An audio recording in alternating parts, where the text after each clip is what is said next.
మాంజలి, ఈ ధనధాన్యాలు, ఈ భోగభాగ్యాలు స్వాస్థ్యము కాదనే విషయాన్ని తెలియజెప్పే చక్కని నీతి పద్యాన్ని ఆలపించబోతున్నాను. అలను బొగ్గ పుట్టినప్పుడే క్షయమౌను, కలను గాంచు లక్ష్మి కల్లయగును,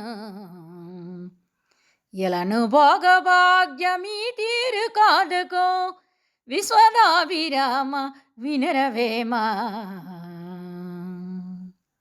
భావము: అలను బొగ్గ పుట్టి అప్పుడే క్షయమవును. అల అంటే కెరటాల్లో నీటి బుడగ అనేది కొంతసేపటికి నశించిపోవును. క్షయమవును అంటే నశించిపోవును. కలను గాంచు లక్ష్మి కల్లయగును, కలలో చూసినటువంటి ధనధాన్యాలు మెలకు వచ్చినప్పటికీ కనబడవు. ఇలను భోగభాగ్యమీ తీరు కాగదు, ఇలా ఈ భూమి మీద ఈ లోకములో భోగభాగ్యములు కూడా ఇట్లే కాలపరిభ్రమణములో ఈనాడుండి రేపు రసించిపోయేవే. అవే స్వాస్థ్యమనుకొని అందుకు లోబడి కొట్టుమిట్టాడువారు అజ్ఞాని సుమా అని దీని యొక్క భావం. ధన్యవాదములు.